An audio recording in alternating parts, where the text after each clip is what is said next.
Buenas tardes. Después de esta presentación de Pablo Iglesias, paso a dar la bienvenida a los ponentes de la primera mesa sobre desafíos geopolíticos del siglo XXI. Le doy la bienvenida a Augusto Zamora,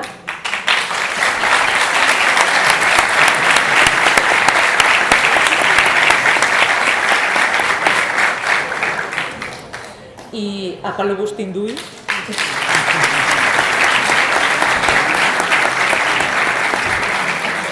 Y brevísimamente voy a leeros unos datos biográficos de nuestros dos genios.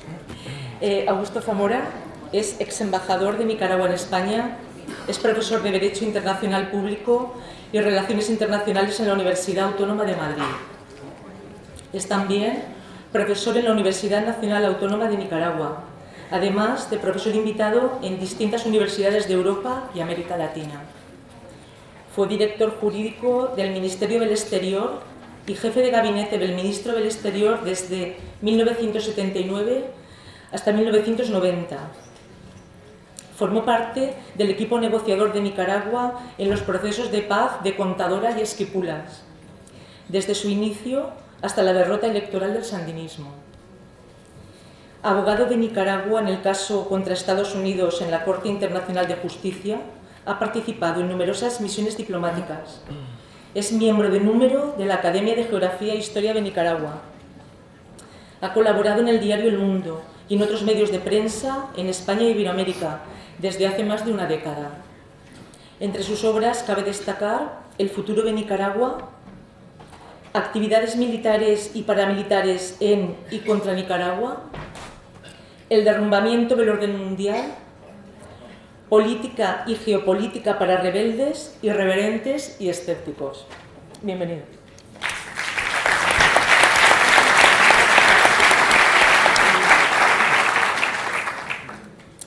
Y el señor Pablo Bustinduy, licenciado en Ciencias Políticas y de la Administración por la Universidad Complutense de Madrid. Amplió sus estudios en Francia, donde obtuvo un máster en Historia y Pensamiento Político en el Instituto de Estudios Políticos de París, con mención summa cum laude. También en Estados Unidos, donde trabaja en su tesis doctoral en Filosofía Política en la New School for Social Research de Nueva York. Ha trabajado como investigador y profesor de filosofía en varias universidades de Estados Unidos, en la Universidad Fairfield, St. Francis College y el CUNY University, y como articulista en varios medios. También ha traducido, prologado y editado obras relacionadas con la economía, el pensamiento político y la estética, como Cleptopía, de Matt Taibbi, El destino de las imágenes, de Jacques Rancière, la obra colectiva Lugares comunes, o Estado de vigilancia, Crítica de la razón securitaria, de Michel Fossel, entre otras. En la actualidad es portavoz del Grupo Parlamentario de Unidos Podemos en la Comisión de Asuntos Exteriores del Congreso y diputado de Podemos por Madrid. Bienvenido también. Gracias.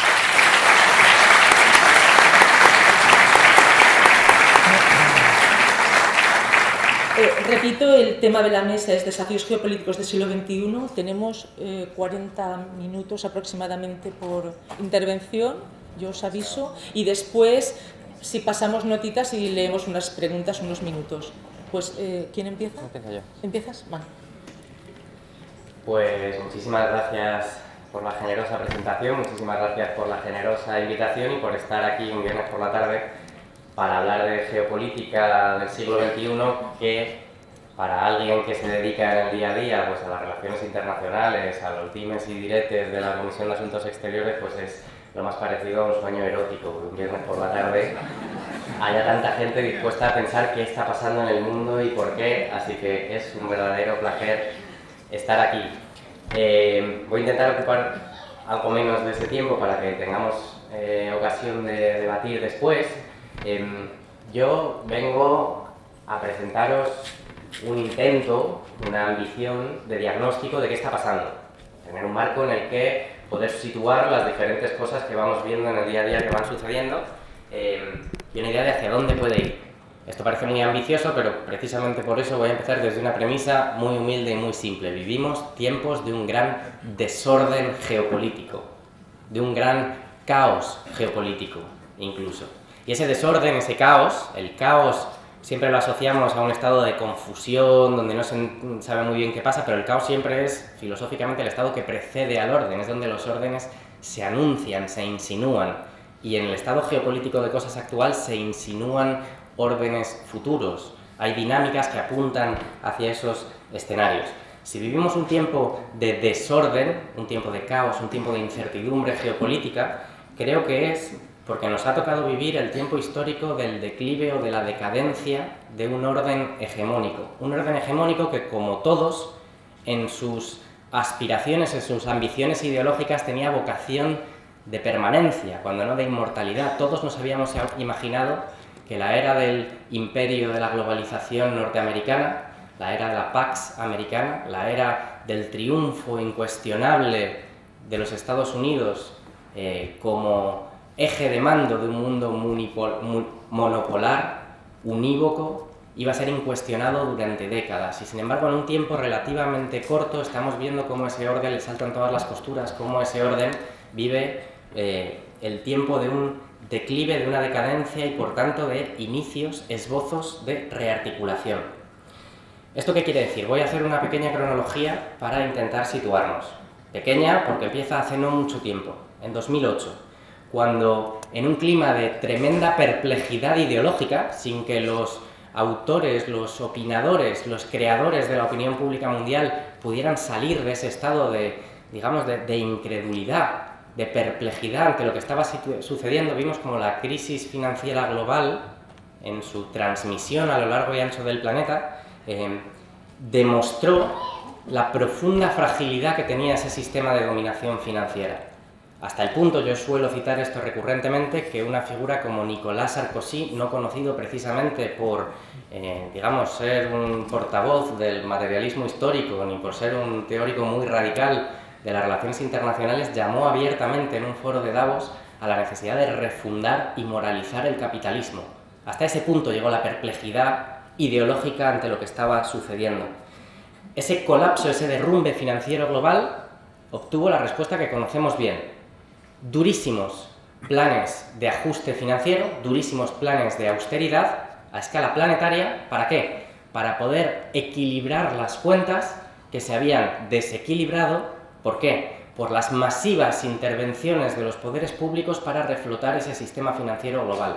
Esto fue una tendencia planetaria, sucedió en todas partes. Ante el colapso, el derrumbe del sistema financiero, fueron los estados y las organizaciones supraestatales las que movilizaron ingentes cantidades, inéditos volúmenes de inversión para poder reflotar ese sistema financiero. Ante el desequilibrio que eso produjo en las cuentas de todos los estados, se impusieron, según la receta ortodoxa neoliberal, durísimos programas de ajuste presupuestario. Aquí los conocemos bien.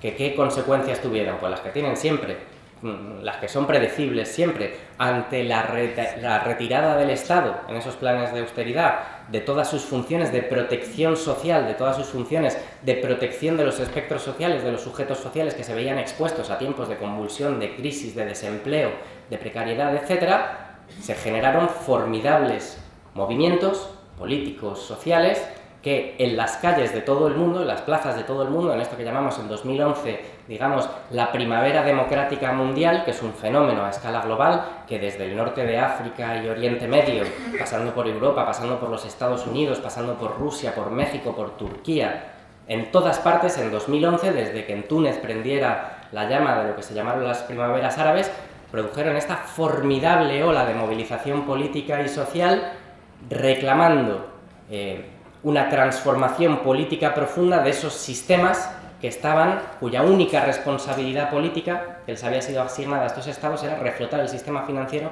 y equilibrar las cuentas recortando los sistemas de protección social. Aquel levantamiento de 2011, aquella especie de estallido democrático a escala planetaria, tuvo el resultado que conocemos bien. El balance no puede ser otro que el de, digamos, una importante desazón. Hemos visto una sucesión de aplastamientos represivos, de muchos de esos movimientos y de esas movilizaciones. Hemos visto una sucesión de golpes de Estado que han instaurado regímenes autoritarios. Hemos visto, en general, una aceleración de un ciclo bélico que era preexistente, que había empezado con la guerra de Irak, pero que no ha hecho nada más que multiplicar los focos de intervención y multiplicar la intensidad y la escala de esas confrontaciones militares sin que parezca que haya una solución en vista a corto plazo. Y hemos visto una formidable crisis de representación política en aquellos lugares donde toda esa demanda ciudadana, toda esa demanda social exigía su traducción a nivel de los sistemas de partidos o de los sistemas parlamentarios, pues hemos visto tremendas dificultades para poder articular en una acción de gobierno inmediata, a escala planetaria, esas demandas sociales. Lo que ha generado distintas formas de consecuencias, por ejemplo, movimientos electorales reactivos, de repliegue. Hemos visto el voto del Brexit, hemos visto la elección de Donald Trump, hemos visto el auge de todos los partidos xenófobos y de extrema derecha en Europa como respuesta a la formidable crisis de representación que existe en esos sistemas políticos. Y en general hemos visto, y esta es la tesis de partida, una profundísima crisis de la democracia a escala geopolítica. La democracia como variable, como dimensión geopolítica, desde 2011 ha entrado en un proceso de durísima crisis. ¿Qué quiere decir esto? Si pensamos en la democracia en el ámbito geopolítico, en el nivel planetario global, la democracia puede querer decir tres cosas, esencialmente. La democracia puede ser una cualidad que le atribuimos a los estados que operan en el ámbito internacional. Digamos que, dependiendo de los enfoques y los matices, pues se puede estar de acuerdo o en desacuerdo con si un estado es una democracia o no, pero en general tendemos a atribuirle el carácter de democrático a unos estados sí y a otros no. Bueno, desde cualquier perspectiva, sea cual sea el índice que utilicemos, estados que formalmente, con todas las dificultades, los déficits y las contradicciones, eran considerados como democracias, han sufrido desde 2011 un constante fenómeno de repliegue, de degradación, de recorte de derechos y libertades fundamentales, empezando por este, en el que nos encontramos. Otra dimensión según la cual se puede entender la democracia a escala geopolítica es, lo mencionaba Pablo, esa idea de que existan organizaciones internacionales y foros internacionales regidos por el multilateralismo democrático, es decir, instancias donde los estados y los actores políticos participan a título, digamos, más o menos de igualdad, en pie más o menos de igualdad, para abordar en su conjunto, de manera colectiva, soluciones comunes a los problemas comunes. El multilateralismo democrático, digamos, todo el aparato del derecho internacional estaba construido según una idea, que en realidad es metafórica, pero que, digamos, existe una comunidad internacional en la que los estados participan en pie de igualdad y que tienen el derecho internacional como su principal herramienta para articular, ordenar y encauzar la resolución de los problemas. Bueno, es evidente, es casi un tópico decirlo, Pablo lo ha mencionado antes, el papel que juega la profundísima crisis del derecho internacional y la operación de desmantelamiento de los foros de multilateralismo democrático como los espacios de resolución de conflictos. Cada vez más, y lo estamos viendo esta misma semana en el último de los pasos que ha dado Donald Trump en su programa, que es un programa declaradamente, explícitamente de boicot y de desmantelamiento de los espacios de gobernanza multilateral, estamos viendo cómo el derecho internacional es impotente, incapaz y se ve cada vez más marginado como herramienta para la resolución de conflictos. Incluso en su dimensión humanitaria, el derecho internacional humanitario es el principal perjudicado del último ciclo bélico que hemos vivido. La tercera dimensión en la que se podría entender la democracia en el ámbito geopolítico es una idea que en los años 90 adquirió mucho peso, tiene una larga tradición en la historia del pensamiento occidental, y no solo, que implicaba concebir el conjunto de la humanidad, el conjunto del planeta, como una comunidad política en sí misma, no solo como una agregación de estados, sino como un pueblo, digamos, una idea de humanidad en su conjunto que antes o después, con esta idea de la ciudadanía global, el demos global, etcétera, se daría a sí mismo instancias democráticas de gobierno planetario.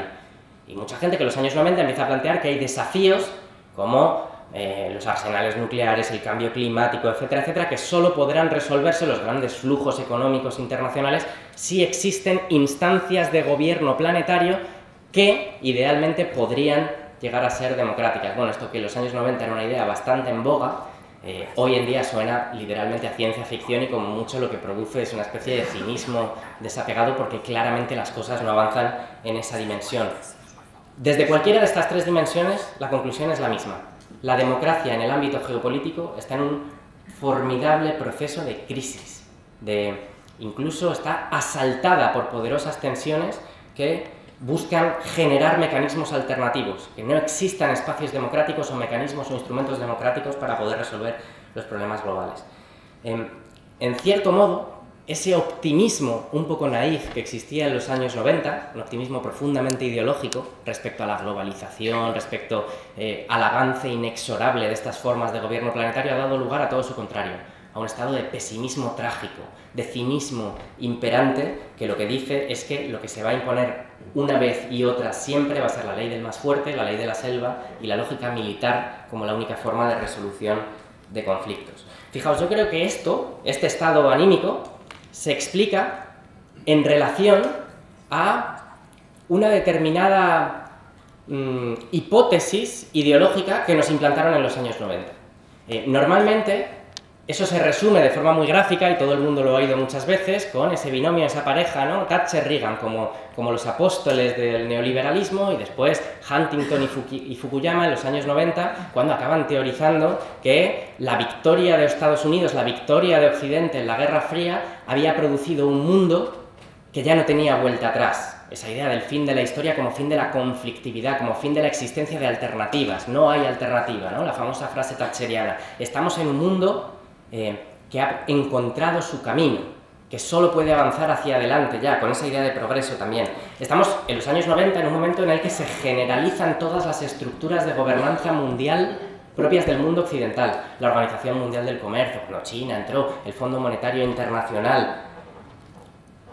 Tenemos un sistema económico de capitalismo global monopolar, con un centro claro en los Estados Unidos y en Wall Street, casi sin rival, que genera un mercado planetario de una naturaleza nueva. No solo porque las economías socialistas se incorporan a la economía capitalista global. Para algunos países, como para Alemania, por ejemplo, la entrada de toda esa mano de obra altísimamente cualificada del este de Europa supuso una auténtica revolución económica. Pero no solo eso, sino que se produce una revolución tecnológica con Internet, con las nuevas tecnologías, que genera un ciclo de acumulación nuevo, de naturaleza nueva, que genera, digamos, todo este hiperdesarrollo, esta hipertrofia del sector financiero mundial, que genera nuevas formas de enriquecimiento, siempre con una única referencia en Wall Street y en los Estados Unidos de América. Tenemos el auge de los mercados de energía y de las materias primas que generan estos rapidísimos movimientos de potencias ascendentes, de nuevos flujos económicos, de nuevas relaciones centro-periferia que se establecen, pero siempre alrededor de un centro que son los Estados Unidos de América. Tenemos, lo ha mencionado Pablo también, como resultado del colapso del campo socialista, una hegemonía militar de los Estados Unidos sin igual que se mantiene hasta el día de hoy. Sabéis el dato, los Estados Unidos invierten en defensa más que los siguientes, no sé cuántos son, 13 o 14 países que más invierten en defensa del mundo. Y de hecho han participado en más de 13 guerras en los últimos 30 años para demostrar esa absoluta preeminencia. Este sueño ideológico de un mundo monopolar para el que no existe alternativa es el sueño que un marxista llamaría de la subsunción total. Es decir, todas las formas de vida, todas las formas de sociedad, todas las formas políticas deben ser reductibles y reconducibles a esa idea de las economías de mercado con democracias liberales representativas, que allí donde no existen, y esto os acordaréis de aquellos debates, hay que implantarlos, hay que exportarlo, guerras para exportar la democracia, intervenciones humanitarias para generar las condiciones de gobernabilidad, para homogeneizar el planeta entero en ese modo de gobierno. Esa construcción ideológica fue extraordinariamente poderosa a partir de los años 90 y, sin embargo, en la crisis de 2008 y en ese proceso que os he descrito de tremendo impacto económico, social y político y de profunda crisis de representación de los sistemas de partidos, colapsa.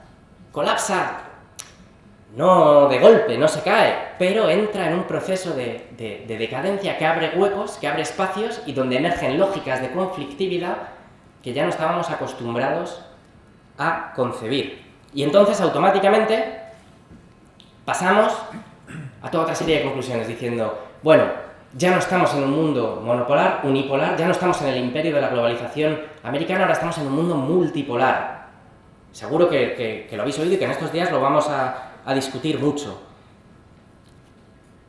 Esa idea del mundo multipolar tuvo un momento que se encarnó en una imagen bien clara, bien nítida. Pablo lo ha mencionado también, los BRICS, ¿no? Estas nuevas potencias regionales que desde el sur global emergen para constituir lo que Rafael Poch, que es el corresponsal internacional de La Vanguardia y un tipo que sabe muchísimo de geopolítica, llama, citando una antigua idea china, de imperios combatientes. En el mundo ahora mismo hay imperios combatientes, cada uno con su centro.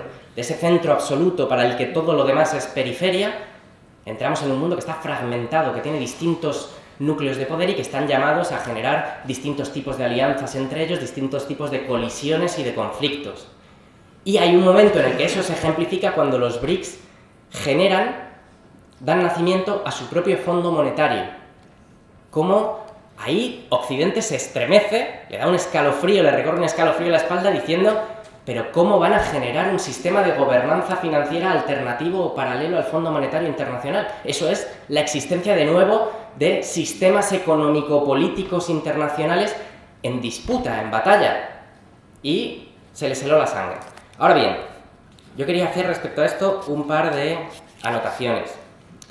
De los BRICS y de esa idea de pronto de un mundo multipolar fragmentado, había grandes diferencias entre ellos y de hecho gran parte de esos países, de esas potencias regionales, su posición de poder relativo dependía mucho de ese sistema económico y de esos mercados, de la energía, de las materias primas, que con la revolución tecnológica de la financiarización tuvieron, bueno, pues unos ciclos digamos, de grandísimos sobresaltos y que por tanto la crisis de 2008 les generó un impacto tremendo, que se tradujo automáticamente en que países como Sudáfrica, como Brasil, el caso de la India es un poco diferente, Rusia, sin dudarlo, tuvieron un impacto, un shock económico por la crisis tremendo, que redujo, en cierto modo, sus aspiraciones. Esa idea del orden alternativo de los BRICS se quedó a medio camino. Claro, ahí hay uno, sin embargo, de los BRICS que no era tan dependiente de factores económicos coyunturales o de la volatilidad del mercado, que es China. Y es un lugar común hoy hablar del auge de China y del futuro, de la transición del peso geopolítico, del eje, del vértice geopolítico hacia el Pacífico y hacia Asia. Como sobre esto hay muchísimo que hablar, solo os voy a dar un par de datos para intentar sugestionar vuestra imaginación. Fijaos, para daros dimensión de la revolución geopolítica y geoeconómica que representa el proceso de crecimiento y desarrollo de China. Fijaos, la renta per cápita global del mundo entero, entre el año 1950 y el año 2015, en esos 65 años, la renta per cápita global aumentó un 460%, lo que por sí ya es, digamos que la serie histórica no es muy larga porque los datos no son muy fiables, pero ya consiste en el aumento más elevado conocido en la historia moderna, 460% en 65 años. La renta per cápita de China aumentó un 4000%, 10 veces más, en la mitad de tiempo. Desde el año 78, desde las reformas económicas de Deng Xiaoping hasta 2015, la renta per cápita de China pasó de 200 a 8000 dólares. Para el año 2050, se estima que el PIB de China a precios de mercado va a ser un 46% superior al de los Estados Unidos. 46% superior. Otro dato así, en plan pincelada impresionista. Seguro que habéis oído hablar de un macroplan de inversiones en infraestructuras y vías de comunicación que tiene China, que se llama la nueva ruta de la seda, con esta capacidad que tienen los chinos de, a la vez poética y de referencia, de autorreferencia, ¿no? La nueva ruta de la seda es un macroplan de construcción de infraestructuras de transporte y comunicación, puertos, ferrocarriles, carreteras, aeropuertos, cuyo está diseñado para envolver el planeta alrededor de varias vías comerciales, con China en el centro, de nuevo la idea del centro, sabéis que China quiere decir el país del centro, y que tiene presupuestadas hasta el año 2050, presupuestados y no escrito en un papel, sino con las reservas movilizadas, inversiones por valor de 110.000 millones de dólares fuera de las fronteras de China. Yo os pregunto, ¿qué actor político hoy en día en el mundo tiene, primero, capacidad de pensar a 2050? No ya de planificar, de pensar. Y segundo, capacidad de movilizar recursos de esa magnitud dentro de una concepción estratégica para generar la infraestructura que permita la intercomunicación económica de China con el resto del mundo. Estas cifras, sobre las que habría muchísimo que decir, dan una idea de hasta qué punto esa transición del peso geopolítico hacia Asia tiene una base material incuestionable, que no depende de los factores coyunturales. Sí depende, porque estamos hablando de geopolítica, de todo el entramado de relaciones político-jurídicas que se construye sobre esos intercambios, sobre esa base material, sobre esos intercambios materiales. Aquí es muy interesante cuál es la estrategia que China ha estado siguiendo a este respecto. China no ha apostado por construir un polo militar alternativo. China no ha apostado por una política de intervencionismo político, aunque ejerce una influencia cada vez mayor, es un lugar común también decirlo, en África, en América Latina, también en Europa, sino que ha optado por un paradigma de construcción, digamos, de una influencia y una capacidad de dirigencia diplomática, cultural, económica, sostenida. ¿Esto en qué se traduce? Solo para daros dos, había muchísimo que decir sobre esto, pero solo para daros dos imágenes. En el momento en que Donald Trump, cuando era la cumbre del clima de Marrakech, la cumbre que tenía que desarrollar y seguir el Acuerdo de París del clima, y Donald Trump comunica la decisión de Estados Unidos de retirarse, lo que más allá del shock político que genera un impacto financiero para poder financiar las intervenciones a las que se había comprometido Estados Unidos en ese acuerdo, enorme, incertidumbre. ¿Qué va a pasar con esto? China, automáticamente, China que no había ratificado el protocolo de Kioto, que había sido el principal obstáculo en los primeros intentos de generar un marco multilateral internacional para poder abordar la cuestión del cambio climático, China hace una declaración en la que dice, damos un paso adelante. Básicamente el mensaje que envía, y que envía la Unión Europea en particular, es decir, nosotros asumimos el espacio que deja vacío Estados Unidos. Ese mismo año, que es el año de la elección de Donald Trump se carga el TTIP, cumpliendo una promesa electoral, empieza a anunciar, aunque no se está muy claro cómo se iban a traducir entonces, medidas proteccionistas y para confortar al capitalismo industrial norteamericano, generando ahí un conflicto entre el capitalismo financiero, que tiene vocación extrovertida, y el capitalismo industrial, que necesita protección. Ahora estamos justo en un momento de confrontación comercial entre Estados Unidos y China, y esto genera evidentemente en la élite político-económica global pues otro escalofrío. El keynote, la intervención central en el foro de Davos ese año, la hace China, la hace Xi Jinping, y el mensaje que envía es: China va a ser el garante del comercio internacional en la fase que se abre. Estos dos momentos, estas dos imágenes, simbolizan y envían un mensaje muy claro de hasta qué punto China, despacito y utilizando mecanismos que hasta hace bien poco no había utilizado, asume un papel de dirección, de liderazgo con vocación hegemónica en todos los ámbitos multilaterales, y, a la vez, incrementando cada vez más su papel de influencia económica a través de los procesos de compras estratégicas en sectores clave de la economía en los 5 continentes.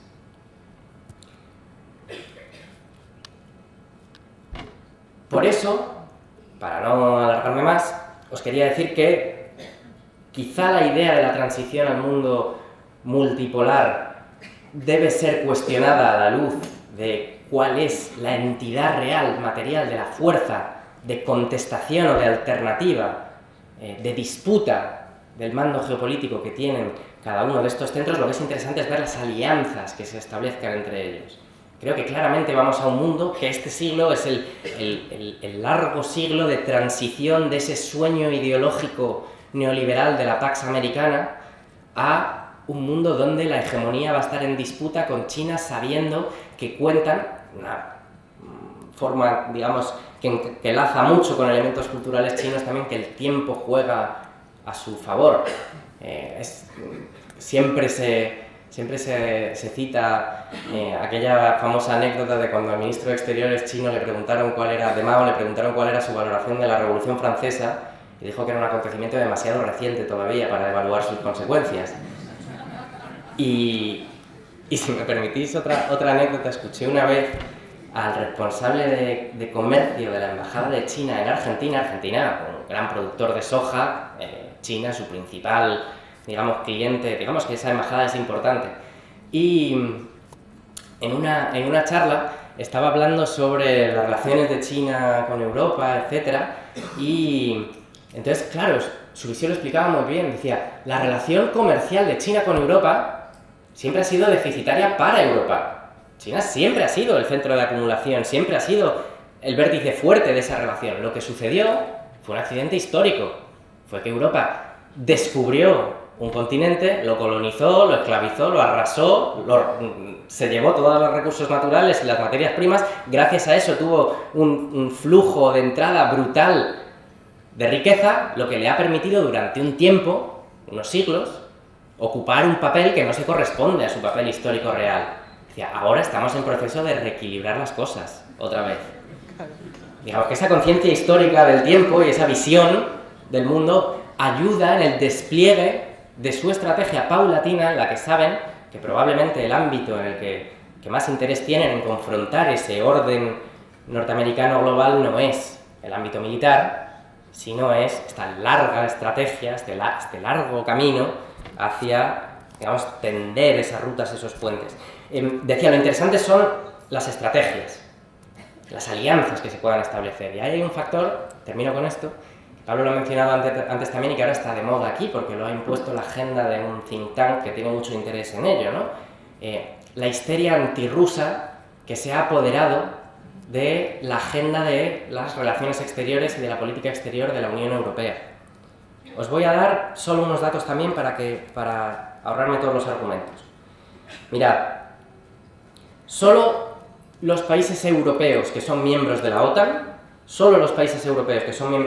tienen 4 veces más población, 9 veces más PIB y 12 veces más gasto militar que Rusia. Es difícil explicar, es difícil imaginar que Rusia pueda suponer esa amenaza inminente en todos los terrenos y en todos los factores que la opinión pública y la clase política, sobre todo de algunos países europeos, está articulando como la gran amenaza de futuro. Europa se equivoca, Europa adolece de una miopía que también tiene profundas raíces históricas en su relación con Rusia cuando piensa que el eje central, el eje decisivo de la proyección de Europa hacia el resto del mundo y, digamos, la dimensión en la que se va a jugar su futuro va a ser en la confrontación con Rusia. De hecho, las políticas de confrontación, las políticas de sanciones, las políticas de, digamos, de eliminación de espacios comunes, de la falta de imaginación de un espacio paneuropeo, por ejemplo, de paz y seguridad, es un grave error a medio plazo. Pablo lo mencionaba antes, la proyección geopolítica de Europa tiene que darse en el marco de ese mundo en proceso de transición, donde a Europa le va a quedar una pregunta fundamental, que estoy de acuerdo con lo que planteaba, tiene que ver esencialmente con su identidad. Y concluyo con esto.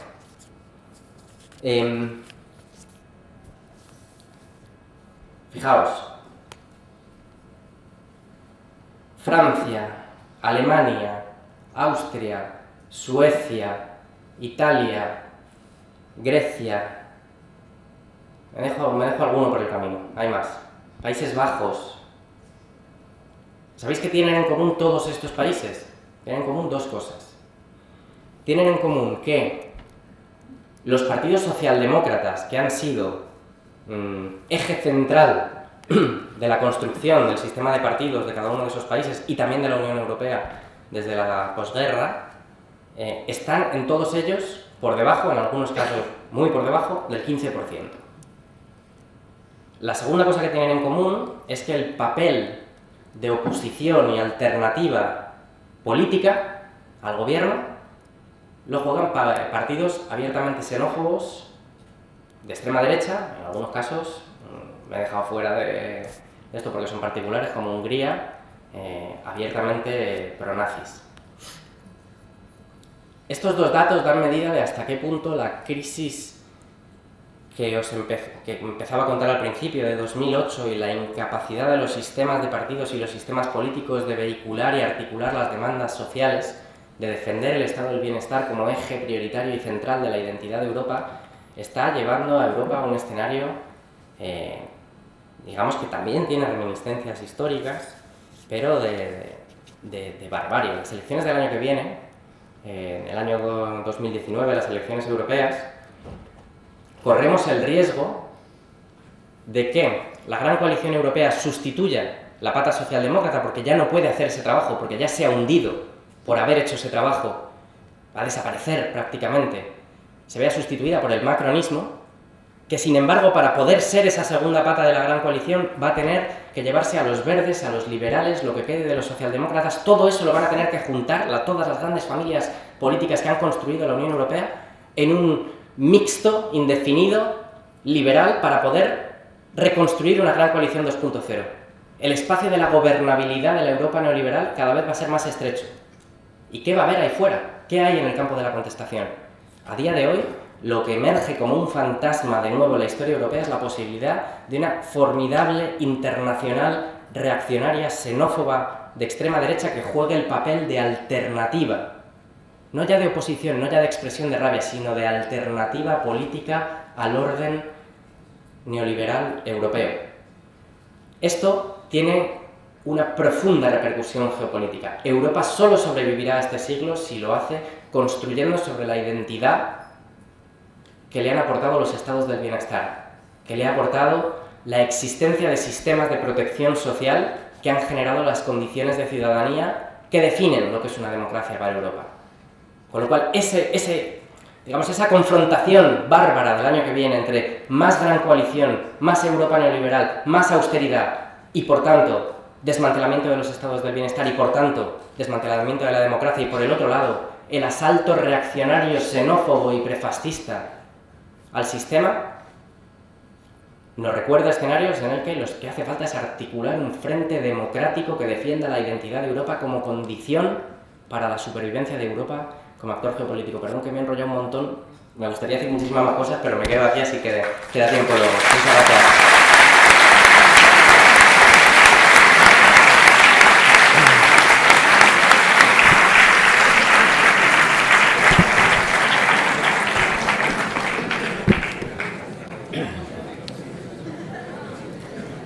Buenas tardes, ¿me escuchan? ¿Me escuchan bien? Bien. Yo les voy a contar una película de terror. Porque les voy a hablar de geopolítica, pero desde fuera de Europa. Porque por una deformación histórica, 5 años de imperialismo, hay una tendencia en Europa demasiado potente a verlo todo desde el ombligo Europa. El meridiano de Greenwich pasa por Londres. ¿Tiene que pasar por Londres? No. En una reunión de astrónomos en Estados Unidos, en 1800 no sé cuánto, ahí en un libro mío pongo la fecha, como Londres era la capital del mundo en aquella época, pues se decidió cambiar el meridiano que pasaba por la Isla del Hierro a Londres. Y se quedó Londres. Dicen que Europa es un continente, pero uno agarra el mapa, un mapa mundi, que pedí que pusieran uno aquí, pero me dijeron que no podían, es que yo necesito para lo que les voy a contar, que estén viendo el mundo, viéndolo físicamente. Y yo veo África es un continente, América es un continente, pero yo veo Europa y yo veo una península de Eurasia. Pero claro, es que cuando se hace la división de los continentes en el siglo XIX y Europa es el ombligo y el culito del mundo, es que Europa no podía ser una península de Eurasia, es que tenía por sus verendas que ser un continente. Y entonces dijeron, aquí en los Urales está la divisoria, aquello es el mundo de los bárbaros y salvajes y aquí empieza el de los civilizados. Y dicen que es un continente. Bueno.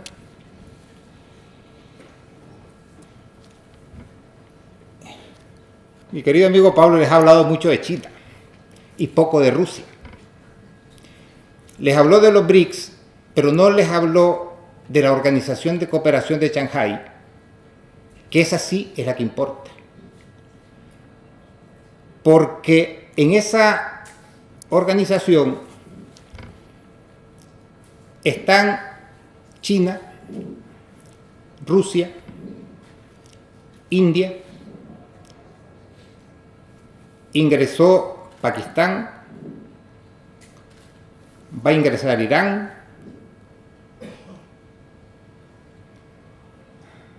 y esa es la organización desde la cual China y Rusia están reordenando el continente, que es el continente que el gran geopolítico británico Alfred Mackinder llamó el continente por antonomasia, Eurasia.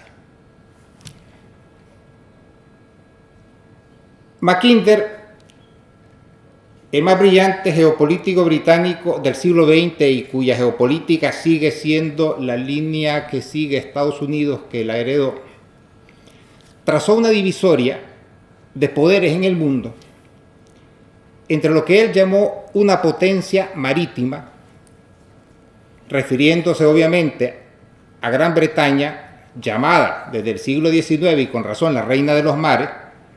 Recuerden que Gran Bretaña aprovechó las guerras napoleónicas para hundir la flota española, francesa, pero también la holandesa y la danesa, de manera que en el mundo se acabaron la flota y quedó la británica. Y una potencia terrestre, que era en ese entonces el Imperio Ruso, con un territorio gigantesco que iba desde el mar de Barents hasta el Océano Pacífico y era dueño de todo el corazón de Asia. Y para Mackinder el destino del mundo estaba marcado por la lucha entre la potencia terrestre y la potencia marítima, que después del desmantelamiento del Imperio Británico, ese papel lo hereda Estados Unidos. Yo por eso quería el mapa, porque yo, en un libro que saqué hace 2 años, llamo a Estados Unidos Estado-isla en un continente-isla. Porque si ustedes agarran el mapa y en vez de poner Europa en el centro, ponen en el centro América, se van a dar cuenta que el continente americano es el único continente del mundo separado del resto por 2 océanos. Estados Unidos, por eso, es su poder naval, porque no tiene fronteras terrestres, más que con Canadá y México, que son 2 países que están tan absorbidos por el sistema estadounidense que los tienen incorporados a sus planes de defensa como si fuera territorio estadounidense. De la misma manera que el Imperio Británico era su poder naval, porque fue un poder costero. Aunque tenía inmensos dominios, en realidad era un poder que no iba más allá de ciertas áreas de la costa, con la excepción, por supuesto, de la corona del imperio, que era la India, lo que hoy son la India, Pakistán y Bangladesh. Pues bien, la potencia terrestre fue heredada por la Unión Soviética, que si ustedes hacen memoria, tenía 24 millones de kilómetros cuadrados, y yo les recuerdo que el continente europeo sin Rusia tiene 6 millones de kilómetros y medio. 6 millones y medio de kilómetros. Es más pequeña que Brasil, es más pequeña que Canadá, es más pequeña, ya no digamos, que Rusia. De manera que se mantuvo la dicotomía, la rivalidad y la pugna entre la potencia marítima, Estados Unidos, que repito es un poder naval, y la potencia terrestre, que era la enorme masa que controlaba la Unión Soviética, incluyendo sus estados aliados.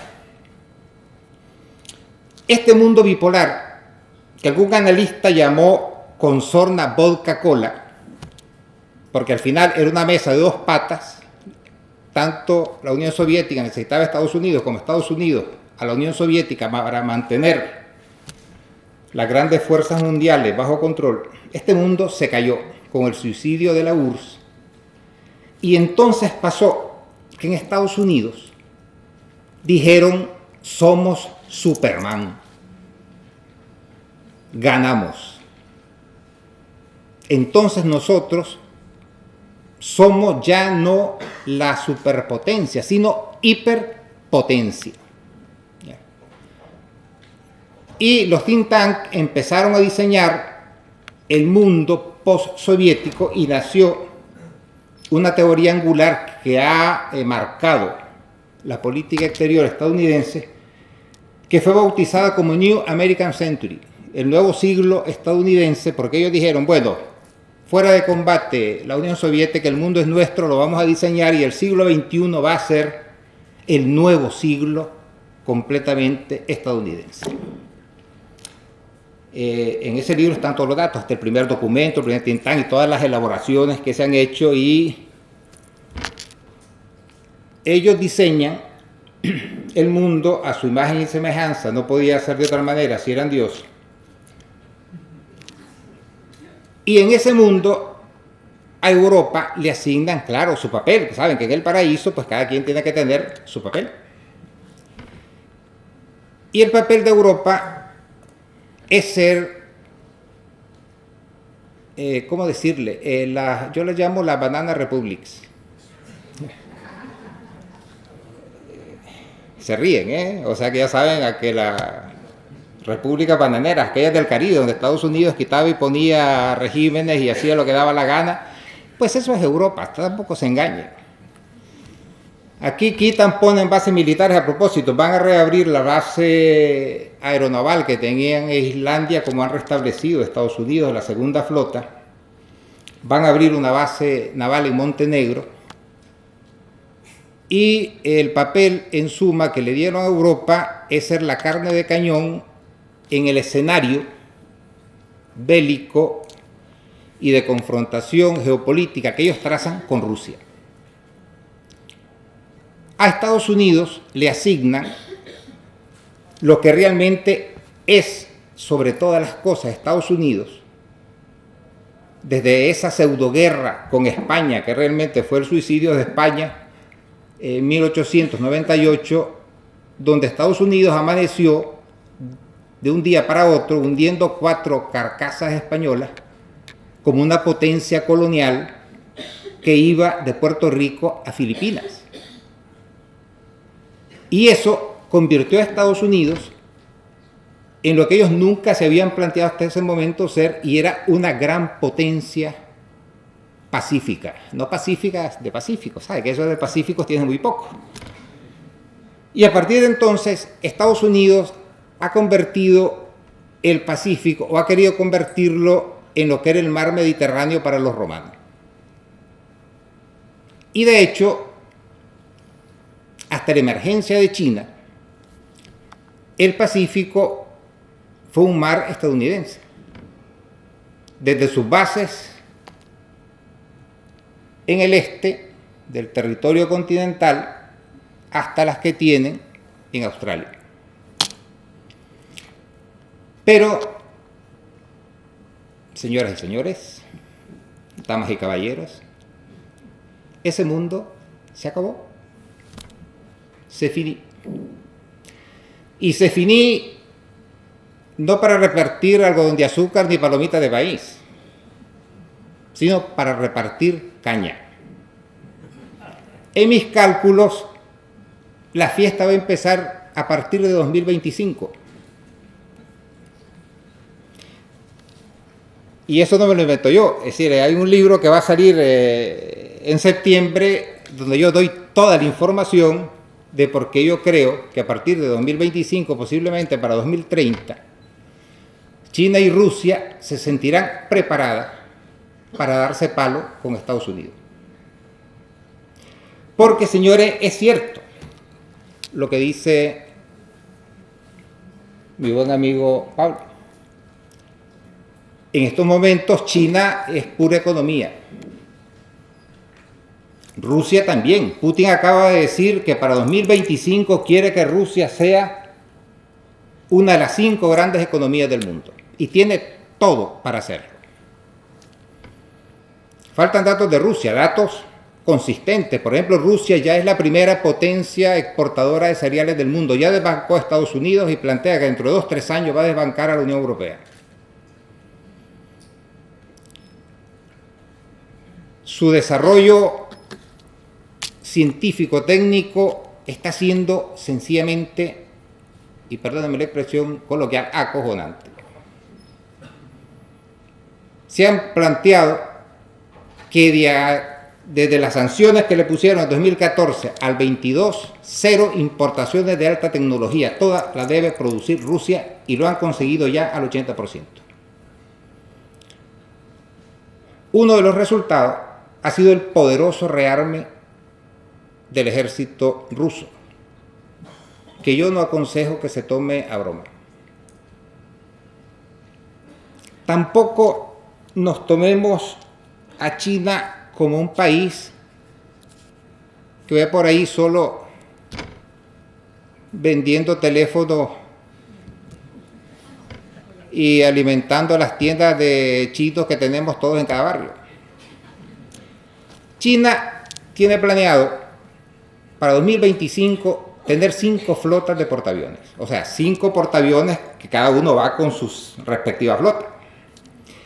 Pero es que acaba de armar unas islas artificiales en el mar de la China meridional que las está atiborrando de misiles porque eso lo aproxima a Estados Unidos a una media de 1.500 kilómetros y en época donde la tecnología manda y donde una diferencia de segundos puede determinar la diferencia entre la victoria y la derrota, pues ganar 1.500, 2.000 kilómetros no está mal para hundir la flota estadounidense. Porque miren por dónde, los planes rusos y chinos son curiosos. No están gastándose enormes cantidades de armas en grandes plataformas marinas, ni en armamentos ostentosos, nada de eso. Yo hay un capítulo que lo he titulado Hundir portaaviones con tirachinas, porque chinos y rusos, y también indios, conjunta y separadamente, están desarrollando el más poderoso y variado sistema de misiles jamás visto por la humanidad. Da la curiosidad que los misiles rusos y chinos casi todos tienen un propósito. Aquí ustedes son listos y yo les pregunto, ¿qué propósito? Me lo responden. ¿Qué propósito? Hundir portaaviones. Así como les digo, hundir portaaviones. Rusia presentó ahora el 9 de mayo en el desfile que fue hace 2 días. Bonito desfile, me gusta verlo, una marcha ahí igual que aquí, ¿verdad? Los misiles Kinzhal, daga o puñal en ruso, que tienen una característica, son misiles hipersónicos, porque ahora las armas de moda son los misiles hipersónicos, son misiles que van a una velocidad 5 veces superior a la del sonido y a una velocidad media de 10 veces la velocidad del sonido. Vamos, que un misil atómico hipersónico lanzado desde Moscú tardaría como 20 minutos en llegar a Madrid, a tiempo para tomarse los churros, ¿sabes? Y además de eso, fíjense, Rusia y China están gastando otro enorme dineral en sistemas de misiles antimisiles. O sea, están blindando Eurasia, sus territorios. Y aquí vamos a hablar de la nueva ruta de la seda que los chinos han resumido en franja y ruta, porque también ha puesto una marítima, pero yo creo que la marítima es para disimular la terrestre.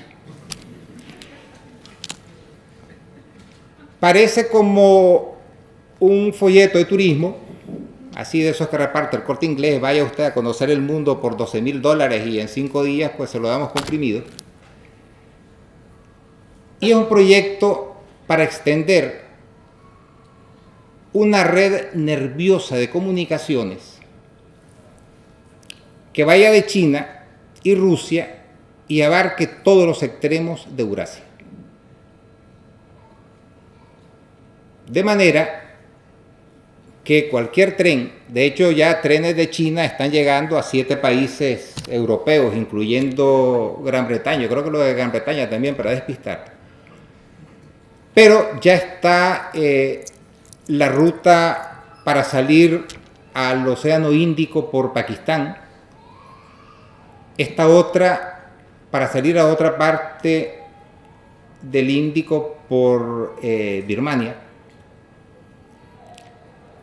Hay una ruta que India, que le llama la ruta del norte, está haciendo a través de Irán hasta Rusia.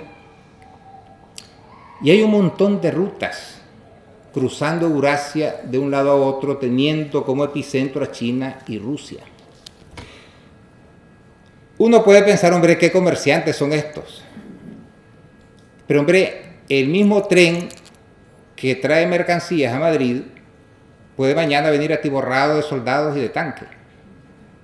Porque, a fin de cuentas, las vías de ferrocarril les da igual lo que les pongan encima.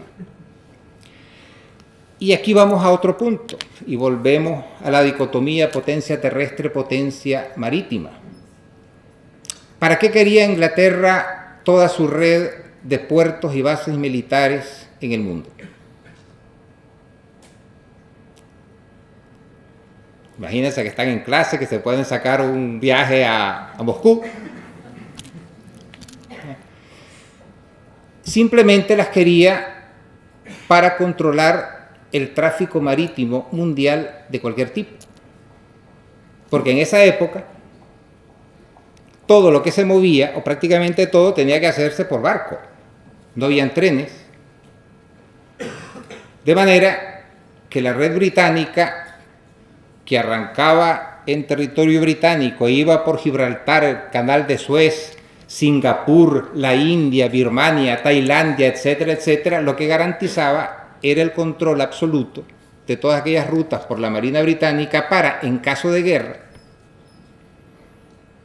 podía Gran Bretaña paralizar el movimiento de mercancías o de lo que fuera del enemigo, que fue, por ejemplo, lo que hicieron cuando la guerra del Japón, de Rusia con Japón, en 1905, que Rusia mandó su flota europea dando la vuelta al mundo y los británicos se negaron a darle carbón.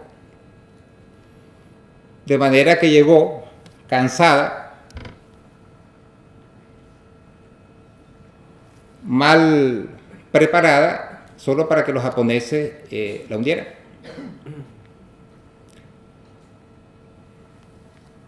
¿Y por qué China quiere gastarse tanto dinero en rutas terrestres teniendo los astilleros que tiene? Digo yo, de mal pensado, que en caso de conflicto con la potencia marítima, realmente China ni Rusia tienen el poder naval de Estados Unidos y por lo tanto Estados Unidos podría cerrar ciertas rutas. Por ejemplo, la que pasa por Sumatra, la que pasa por Singapur, podría cerrar el canal de Suez. Con Rusia fueron a la guerra varias veces en el siglo XIX para impedir que Rusia controlara los estrechos turcos y pudiera acceder al Mediterráneo. Pero, si yo tengo acceso por vía terrestre a todos los grandes puertos y mares que rodean Eurasia, ¿el poder de la potencia marítima en qué se queda? Como que en poca cosa. Y aquí vamos a la cuestión de los presupuestos, porque en eso me he dedicado y me he divertido hoy un rato. Estados Unidos tiene un presupuesto apabullante, así, cifra sobre cifra.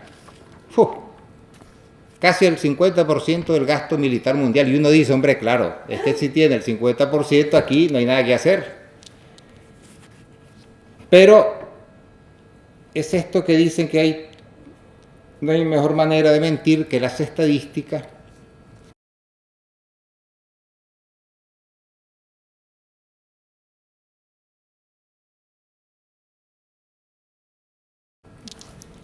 Pero es que resulta, cuando entro yo a desgranarlo, en qué se gasta cada cosa, resulta que solo en salarios se gastan 260.000 millones de dólares de ese presupuesto.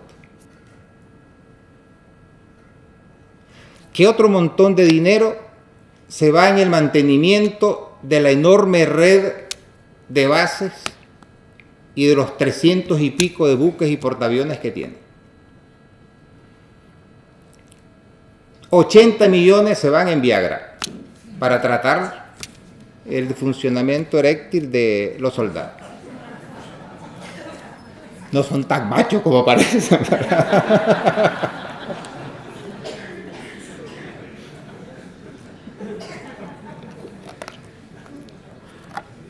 Y al final,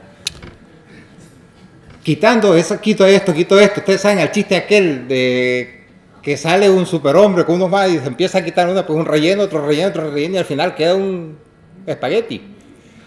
Pues al final el presupuesto se le reduce a una nada. Y es que, claro, después encuentra uno la cifra, no mía, la dieron en el Congreso de Estados Unidos. A mí me gusta entrar mucho a los diálogos y a los debates en el Congreso de Estados Unidos porque sacan todo. Eso tiene la ventaja. Y es que resulta que mantener a un soldado estadounidense le cuesta al Tesoro $260.000 anuales. Hostia, digo yo, me voy a hacer soldado, ¿verdad? No sé si me da mi hacer después, pero con ese gasto cualquiera. Y es cierto, porque ustedes entran a la página del Departamento de Defensa y le sacan todo. Si ustedes se hacen soldado, le damos esto, aquello, como la lotería, ¿verdad? Y mantener un soldado chino cuesta $25.000.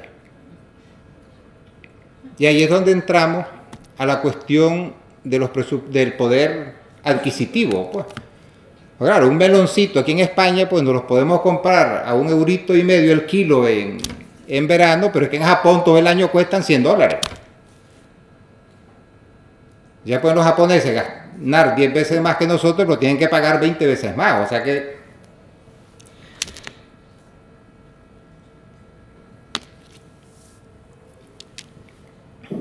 Y no voy a exponer, porque si sigo, no termino. Si estas son las notas, esto es un resumen del resumen del resumen.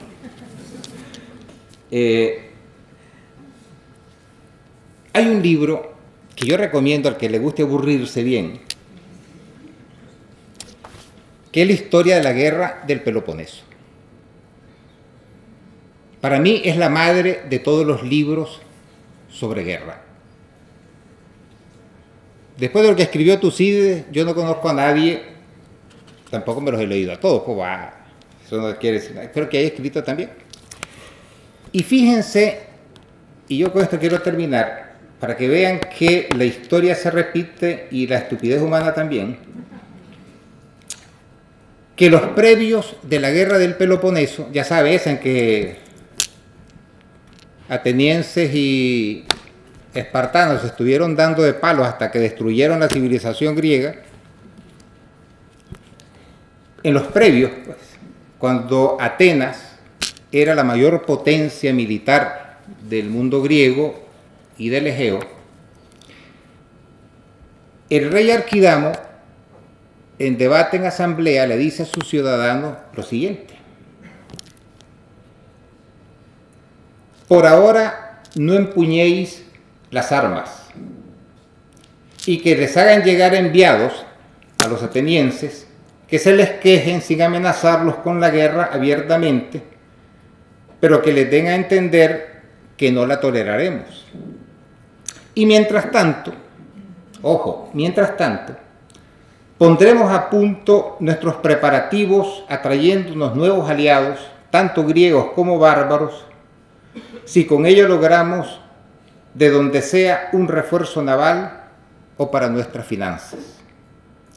Y más adelante dice Arquidamo, una vez hayan transcurrido 2 o 3 años, será preferible atacarles cuando estemos bien preparados.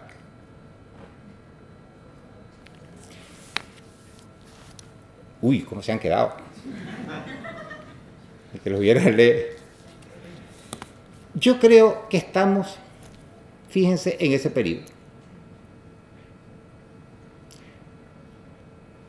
Rusia y China han hecho un pacto de hierro. De hierro. O sea, yo he seguido al hilo las relaciones ruso-chinas o chino-rusas, tanto monta tanto, y van juntos. Van y están yendo juntos en todo. Y es una alianza que tiene una lógica cartesiana. Rusia es una mole inmensa que tiene de todo, recursos naturales, pero sobre todo gas y petróleo para tirar. Pero es que además, fíjense, Rusia ya es una potencia alimentaria. Gracias a las sanciones de la Unión Europea, a los rusos les tocaron las merendas y dijeron, ¿nos quieres? Pues vamos a ver quién jeje, jajaje. ¿Ya? Y se han puesto a producir y están produciendo ahora con capacidad. Y yo solo recuerdo que Alemania en la Primera Guerra Mundial se la venció por hambre. Alemania no perdió una sola batalla. Una sola batalla no perdió Alemania, ni se libró una sola batalla en territorio alemán. Alemania se rindió por hambre. Hambre material y por carecer de energía. Pues les voy a contar un último dato para que ya se vayan relajados a su casa. Ustedes saben que cuando está en un conflicto armado, el papel moneda se desvaloriza rápidamente. Pues claro, los billetes son simbólicos, son papeles, o sea, difíciles de falsificar, pero papeles. Uno no hace sopas de euros, pues, a menos que quiera intoxicarse, claro. Y entonces la tendencia cuando está en un conflicto es que las monedas se desploman. Y el mundo vuelve a lo que ha vuelto siempre, ¿qué es? ¿Qué? El oro, ¿verdad? El oro. ¿Ves qué buenos alumnos? Así me gusta. Efectivamente, Rusia y China tienen 10 años comprando casi todo el oro que se produce en el mundo. No sé por qué.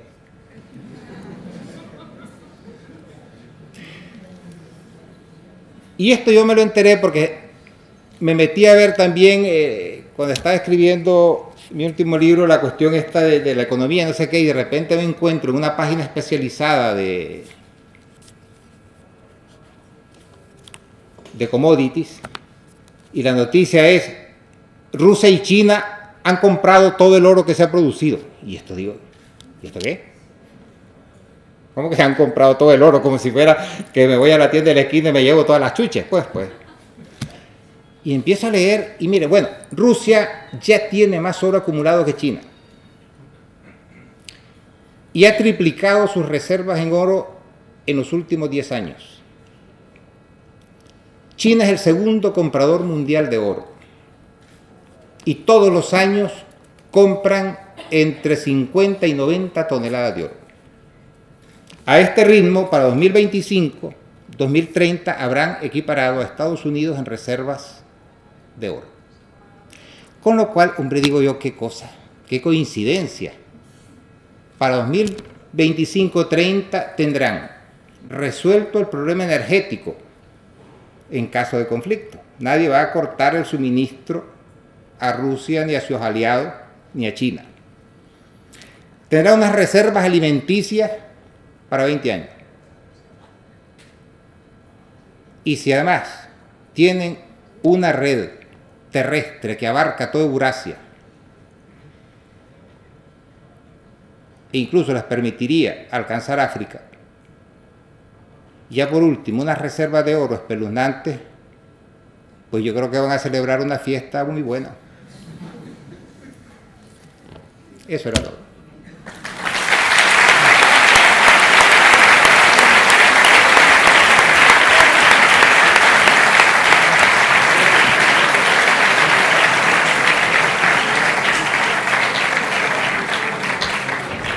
¿Preguntas? Sí, son las 7, 8 menos 10. ¿Alguien tiene una pregunta, no?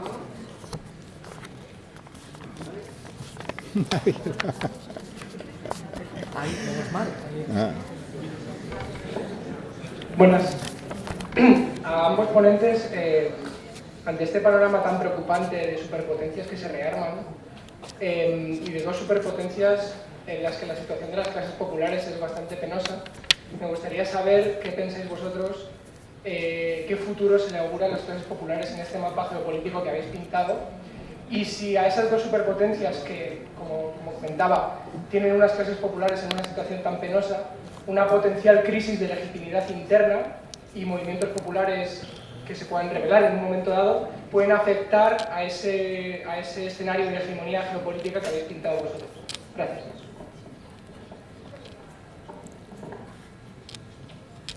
¿Vamos varias? Sí, varios es no, y después se contesta. ¿Alguna más? Creo, ¿no? Sí. Bueno, mi pregunta era, al hilo de las declaraciones esta mañana de Macron y de la retirada de Estados Unidos del Pacto de Irán, las declaraciones también de Merkel un poco diciendo que Estados Unidos va a su ritmo y Europa debe empezar a tener su propio ritmo. Creo que son bastante interesantes las declaraciones de Macron porque lo que parece estar diciendo... Macron lo que habla es que digamos que está diciendo que Europa debe recuperar su identidad propia y su fuerza propia. Entonces a mí eso me recuerda un poco a esta idea que surgió hace poco sobre un ejército europeo propio, porque ahora Europa depende totalmente de Estados Unidos. Entonces si a partir de ahora Estados Unidos va a llevar su línea geopolítica, su política propia, si creéis que es posible que Europa siga este camino en cuanto a una disciplina política propia, su propio camino geopolítico y por tanto su fuerza europea militar.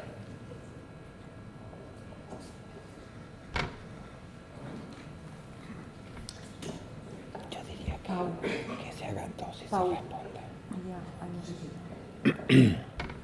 Buenas tardes. Todas estas preguntas se contestan. Mejor tres y que se respondan, porque si no se hace muy largo y se desconecta. Yo tengo en mente, como me dedico al ámbito de los derechos humanos, siempre tengo en mente el factor de siempre tengo en mente el factor de derechos humanos, y no es una cuestión que se ha mencionado mucho, estamos hablando de geopolítica en términos más amplios, pero yo quería llevar un poco el debate ahí si es posible.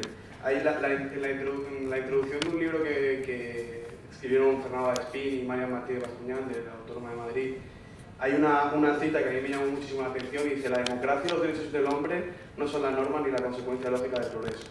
Son una joven y rara excepción histórica, quizás solo un mero episodio. Philip Long. A mí me llamó mucho la atención esa cita, esta frase. Yo me gustaría preguntaros, en este escenario de los próximos años en los que parece que va a haber una colisión y que hay unos actores que tienen una visión de largo plazo y que se están preparando para ello, ¿dónde quedan? ¿Dónde van a quedar? ¿Qué pronóstico tenéis? Los derechos humanos, los derechos laborales, los derechos en muchos ámbitos. Porque claro, si los ejemplos son dos países, si los que van a tener preponderancia son dos países que pues no tienen muy en cuenta o no los estándares que nosotros queríamos haber alcanzado, ¿cuál va a ser el futuro de estos derechos, ¿no? Pues ya se contesta ya, ¿no? Y después más preguntas. ¿Quieres darle primero? Como quieras. No, tú. Pues muchas gracias por las preguntas, que son complicadas. Intento vincularlas sobre la situación de las clases populares en las economías emergentes. En China creo que son dos casos muy diferentes, el de China y el de Rusia. China está en un lento y continuo proceso de construcción de estructuras de protección social. De hecho, es tremendamente paradójico porque hubo una comisión del gobierno chino que estuvo en España estudiando el sistema de pensiones español para ver cómo lo podían exportar. Claro, debieron estudiar la parte de antes, no la de ahora. Es curioso que ese proceso de construcción se está dando en términos que para la conciencia europea o la visión política europea son chocantes, porque se está construyendo, aunque en realidad la historia de Europa también se construyeron así, al menos en una parte importante, pero se está construyendo sectorialmente, por sectores de la economía y también por regiones. Digamos que es una ampliación progresiva, muy asimétrica. De hecho, gran parte de las tensiones internas, que preguntabais por eso, en China tienen que ver con el ámbito regional, con el desarrollo asimétrico que se ha producido entre distintas zonas y por la especialización industrial, productiva y técnica que se ha concentrado en polos de desarrollo muy amplios y que han generado no solo conflictos entre el campo y la ciudad enormes, sino profundísimos conflictos laborales también en muchas regiones. Es curioso porque, claro, mientras las disputas laborales son siempre fronteras porosas, pero no adquieran una dimensión política, es decir, de cuestionamiento del sistema administrativo y político o del partido único, son bastante toleradas en China y de hecho han ido en incremento y hay poderosos mecanismos de negociación colectiva que están sirviendo para encauzar esos conflictos. Hay una ampliación progresiva de derechos sociales y esto va en consonancia con un plan que tiene varias décadas. Lo mencionaba Augusto, durante mucho tiempo hemos concebido a China como, digamos, un estado productor de mercancías de muy bajo valor añadido que podían penetrar en nuestros mercados porque eran competitivas, principalmente porque los costes laborales chinos eran insignificantes para estándares europeos, entonces podían producir cosas de bajo valor añadido muy barato. No solo es que haya cambiado la producción china, con inversiones muy importantes en nuevas tecnologías, en los sectores renovables, en energía nuclear, en todo lo que os podéis imaginar, sino que detrás de eso hay un gran proyecto de conformación de una clase media china para hacer que el consumo y la demanda interna sea el principal motor de la economía china y por tanto que no sea una economía dependiente de la exportación y periférica respecto a los centros de consumo mundial. Cuando Estados Unidos le declara una guerra comercial a China o anuncia que le va a declarar una guerra comercial a China, no está lidiando con la misma China de hace 25 años, que dependía esencialmente de la entrada de divisas por vía de la exportación. China está teniendo un formidable desarrollo interno, evidentemente no exento de conflictos, y eso tiene una traducción en la legislación social. Hay cosas en China, por ejemplo, para que os hagáis una idea, se ha introducido un permiso por menstruación para las mujeres, que tienen derecho a días libres mensuales. Legislación que no existe en la mayor parte de los países occidentales, por ejemplo. Digamos que es un sistema profundamente asimétrico donde hay, como siempre, pues luchas sociales, construcción de mecanismos de protección y al mismo tiempo profundísimas diferencias y asimetrías. Creo que en Rusia la situación es un poco diferente debido, pues a que es una sociedad que ha vivido en los últimos 25 años, pues desde el colapso de la estructura político-económica de la Unión Soviética, los 15 años que siguieron de rapiña y privatización forzosa de las grandes empresas públicas, conformación de esa clase oligarca que en los tiempos de la ausencia absoluta del Estado tenían sus propias milicias de seguridad cada uno, es un Estado semi-mafioso, hasta en la ola del aumento de los mercados de precios de las materias primas y de los mercados de la energía, etcétera, unido a desde la primera presidencia de Putin, la conformación de una poderosa, base económica debido a que venía principalmente del mercado de la energía, y Augusto lo ha mencionado, con el papel que han jugado las sanciones, que reconoce bastante gente además, por un proyecto de desarrollo endógeno, o sea, de recuperación del desarrollo científico, técnico, de la inversión productiva, etcétera, está en proceso de recuperación. Claro, el problema es que la crisis de 2008 golpeó muy duro a ese proceso de conformación de una clase media urbana que se vio en cierto modo impedido. Y el Estado tiene planes ambiciosos para poder reflotar el sistema educativo, de inversión en infraestructuras, de reconversión industrial y tecnológica, pero yo en esto difiero quizá algo en los matices del tono. Creo que le queda un largo camino para poder desarrollar ese tremendo potencial que sigue teniendo Rusia. Por eso decía que creo que lo más interesante, y es con lo que me quedo sobre todo de tu tesis, es los puntos de contacto, la confluencia entre actores periféricos, y por eso decía hasta qué punto Europa creo que se equivoca al afrontar esa relación. Esto enlaza con la pregunta sobre la identidad europea. No es algo nuevo, no es algo de estas declaraciones. Los grandes proyectos y los más exitosos que ha afrontado Bruselas en esta legislatura, que ha sido en gran medida una legislatura fallida, primero por el Brexit y después porque han tardado un año en conformar gobierno en Alemania, porque han tardado un año en poder reeditar la gran coalición, y eso ha truncado gran parte de los planes reformistas de Juncker, que quería aprovechar la Europa post-crisis. Yo siempre digo que Juncker ha sido el marxista más lúcido de Europa, porque tenía un análisis de la realidad económico-política que le hizo poner unos planes muy ambiciosos de reforma encima de la mesa, pero van en esa dirección. La construcción de la Europa de la defensa, que ha empezado por los PESCO, los primeros mecanismos de cooperación, y que tienen, no es tanto la creación de un ejército europeo, que era una idea que flotó Juncker en un principio, sino la conformación de una política de defensa comunitaria que implica una división del trabajo y una racionalización, lenguaje de Bruselas, del gasto militar. Es decir, no se trata solo de gastar más, cosa a la que va a obligar a la OTAN a todos los países miembros, sino de generar una lógica de complementariedad en el gasto de defensa y en los sistemas militares para generar un mando único europeo que pueda articular un sistema de defensa común. El otro gran proyecto es el de la Unión Energética. O sea, de nuevo estamos en los dos ejes clave variables de una época geopolítica de incertidumbre y de confrontación: energía y defensa. Eso está en marcha. Merkel y Macron han hecho de la necesidad virtud, y en un momento de gran crisis, siempre que hay una gran crisis.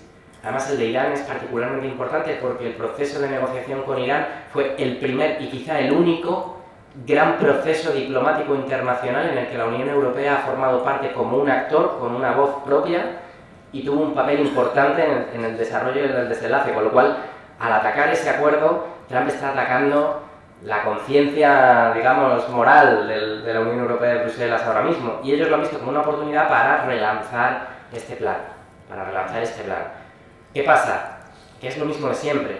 La Unión Europea es un poderosísimo entramado técnico, político, institucional para el manejo de la esfera financiera, de la economía productiva, y quiere ampliarlo, digamos, a los recursos naturales, la energía y la defensa. Pero en todas las construcciones de los estados, Bourdieu lo simplificaba mucho diciendo que todos los estados tienen siempre una mano izquierda y una mano derecha. Todo lo que la Unión Europea ha construido, algunas cosas mal, pero que ha refinado y que quiere reforzar, es la mano derecha.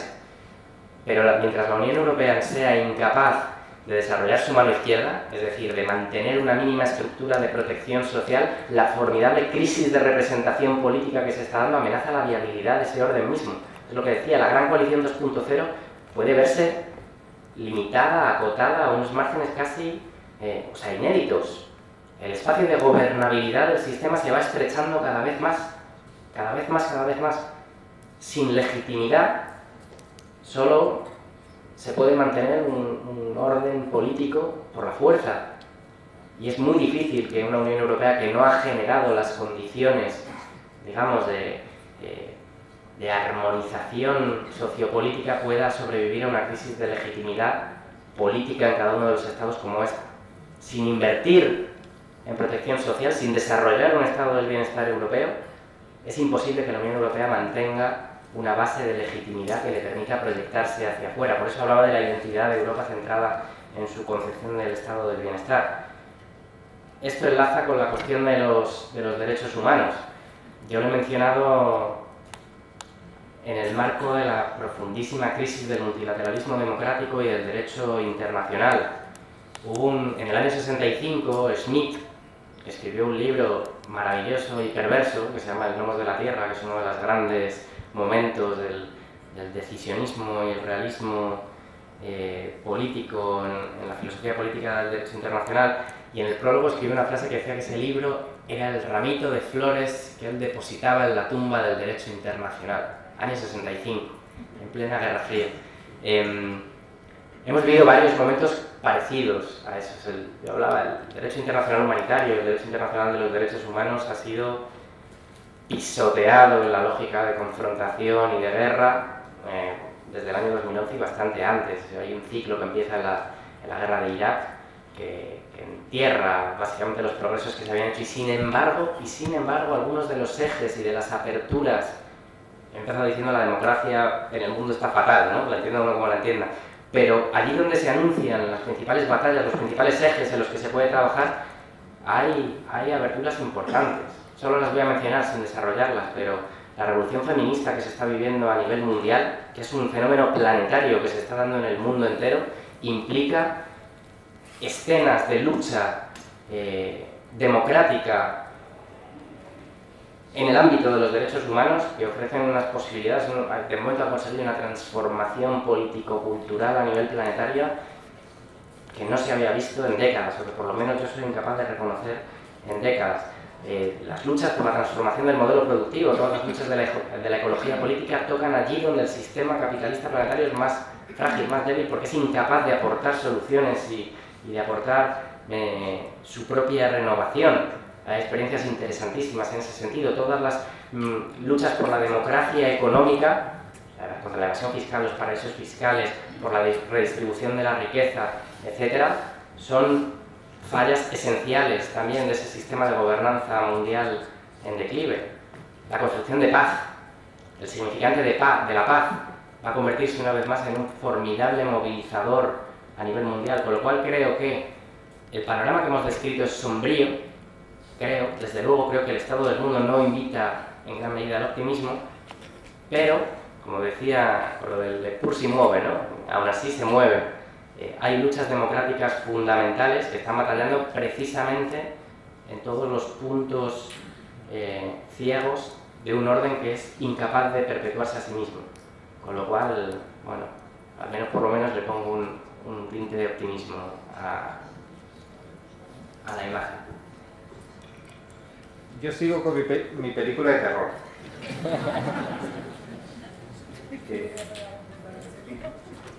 Sobre lo de las clases populares, mira, China ha sacado de la pobreza a 700 millones de personas según datos de Naciones Unidas. Ha batido todos los récords del mundo en un periodo en el que en Europa más de un tercio de su población se hundía en la marginalidad y la pobreza. Rusia lleva más de 10 años en una reconstrucción del país en todos los ámbitos. Yo aquí quiero recordarles que los rusos no olvidan a la Unión Soviética en sus aspectos sociales. Y eso se está reconstruyendo. Y Putin, Trump le dio a Putin un regalo maravilloso con la denuncia del tratado con Irán, porque el dólar se puso a 75 dólares el barril y Putin hizo su presupuesto sobre la base de 50 dólares, o sea que le tendrá un superávit ahí para continuar en esta línea. Macron, Merkel y ese llantito de que la Unión Europea ya no puede seguir confiando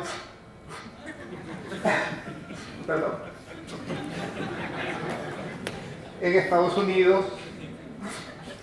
Ay, ¿se van a salir de la OTAN? No. ¿Van a romper con los Estados Unidos? Ay, qué cosas dice, ¿verdad?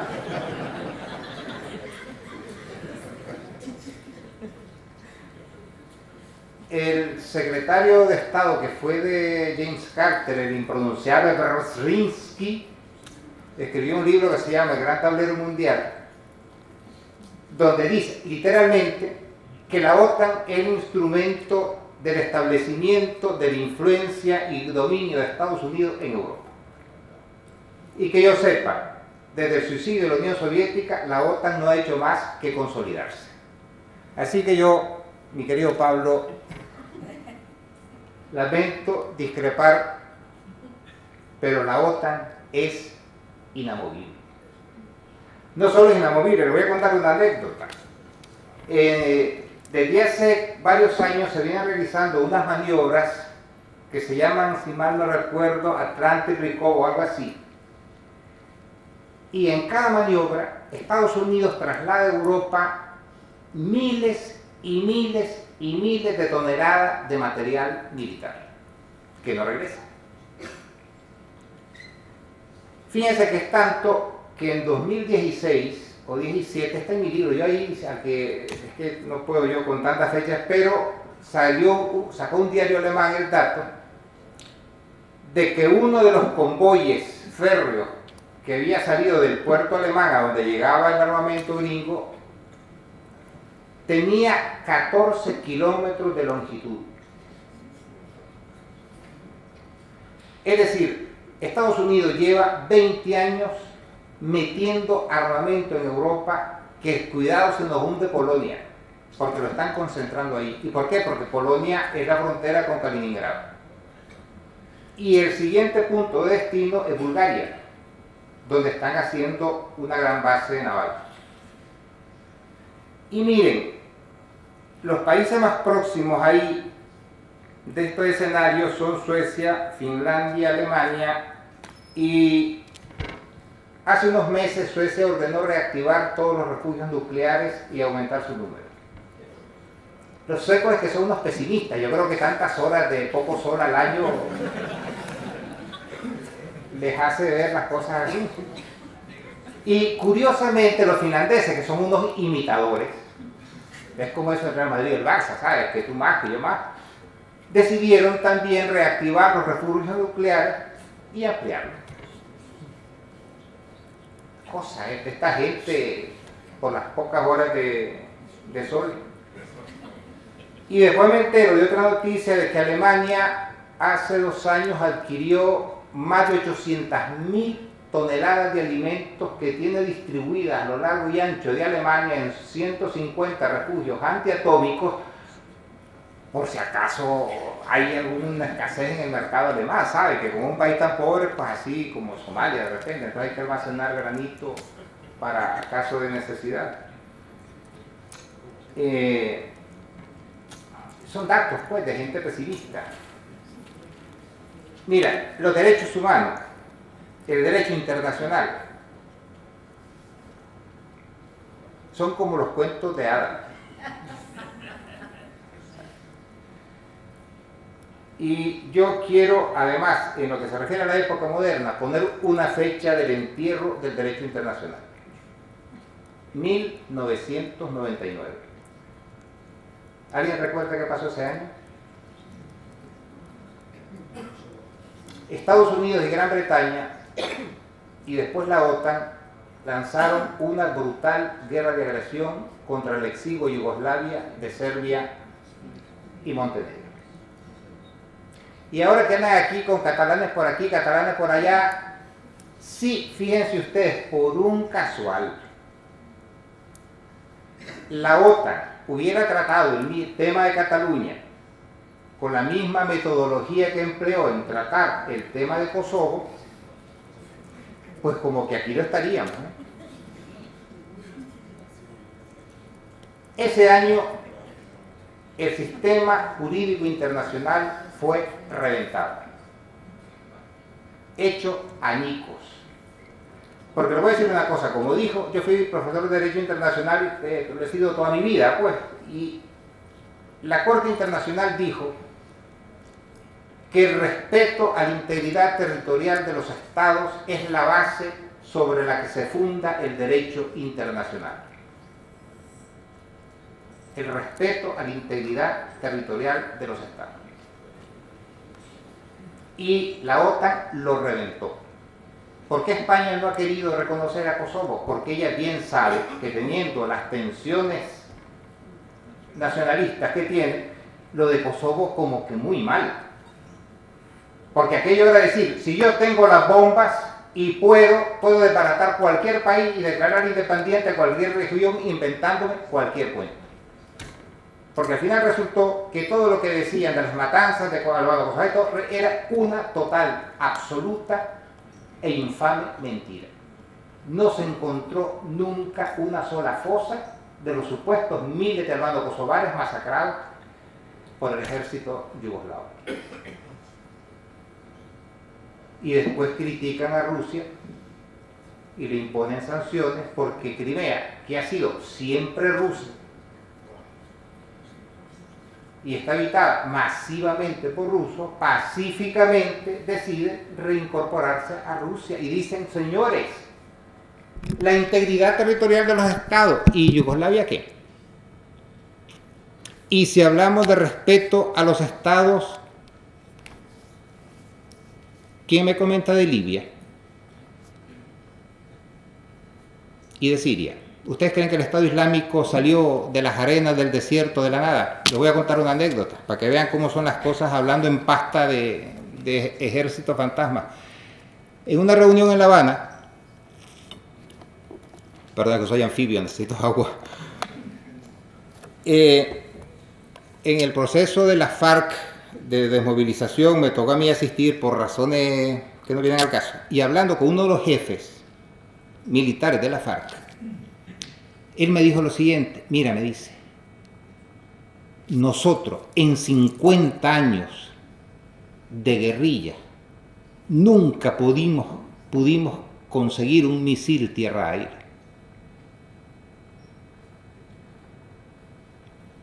Yo les puedo explicar por qué, pero es que eso, a propósito de lo que decía Pablo Iglesias del dominio de la aviación no ocupa territorio. O sea, puede desbaratar un terreno como así en Vietnam, pero no ocupa territorio. El territorio lo tienen que ocupar las tropas. Y si no, eso no sirve de nada. Puede servirte para destruir, pero el territorio seguirá siendo del enemigo. En cambio, en la lucha irregular, en la guerra de guerrillas, el instrumento fundamental es el helicóptero.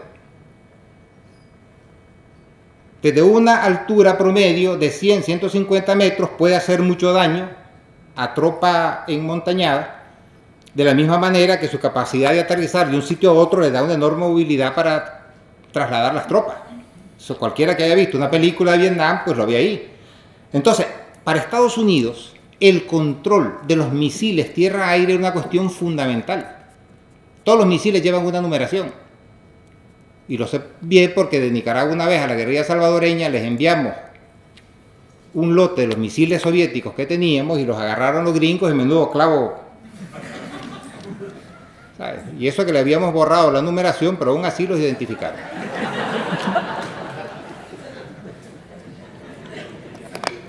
Entonces, a partir del 99 se derrumbó todo y lo derrumbó Europa. Si tampoco nos engañemos, miren. Como ustedes saben, yo nací en Nicaragua.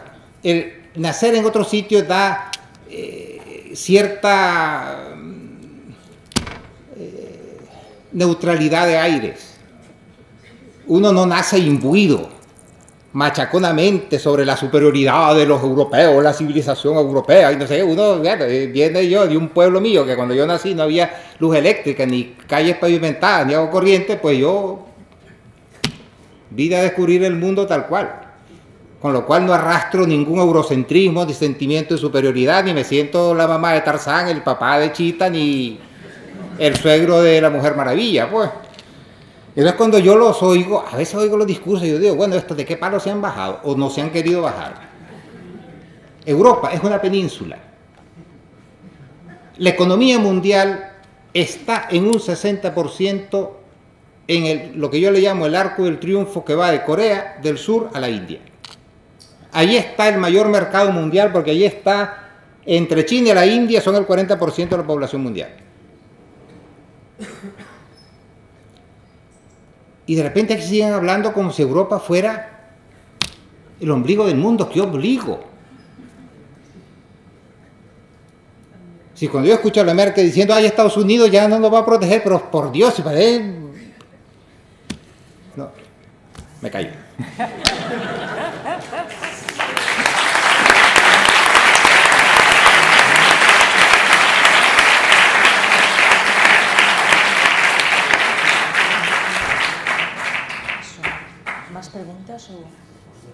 Uy, ustedes no quieren cenar, ¿eh? Dos preguntas más y ya está. Vale. Dos. Nos vamos.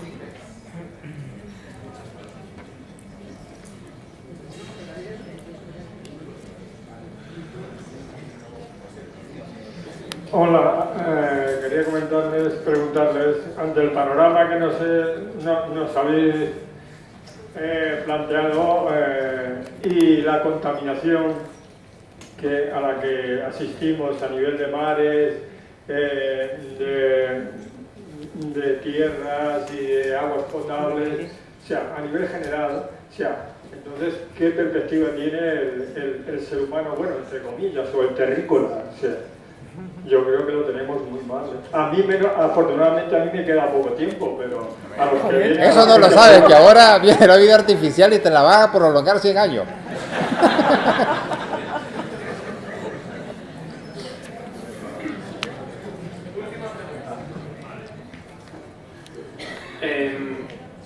Teniendo en cuenta que desde hace ya algunos años, desgraciadamente principalmente desde la crisis del 2008, se viene marchitando esa flor de la esperanza que teníamos todos de que la democracia y la libertad del libre mercado se iba a expandir por todo el planeta, y parece ser que están resurgiendo, digamos, regímenes con vertientes bastante autoritarias y preocupantemente xenófobas, fascistas y de todo, y principalmente estos dos principales nuevos focos, como son Rusia o como son China, tienen también dentro de su funcionamiento un funcionamiento bastante autoritario, teniendo en cuenta que no es que sean precisamente los adalides de la democracia. ¿Cómo creen que puede afectar el aumento de la importancia de estos dos países y este nuevo foco en la zona principalmente asiática, que tampoco es que sea muy democrática, la extensión de la democracia y de la libertad generalizada? ¿Quieres darle tú primero ahora? Venga. A ver, despertémonos del sueño. Primero, habría que definir qué entendemos por democracia. Está todo entre comillas, ¿eh? Porque vamos, Democracia. ¿En cuántos países hay realmente democracia? En Estados Unidos, donde el 99% de los medios de comunicación están en manos de un 5% de grupos que al final es un monopolio, que están un montón de atontados ahí, lo sé yo, porque tengo la mitad de mi familia que en Estados Unidos y para un montón de lelos que repitiendo todos los días la misma cosa. Democracia en Perú, donde un grupo, o en Brasil un grupo, uno, es dueño del 80% de los medios de comunicación.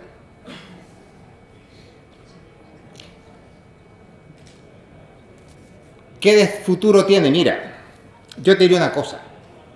No hay democracia política sin democracia económica. El primer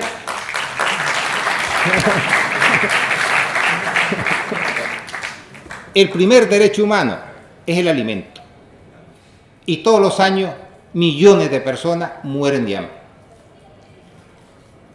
En Sudán del Sur hay una tragedia humana sin adjetivo y yo no veo a nadie preocupado por ir a ayudar a ningún sursudanés.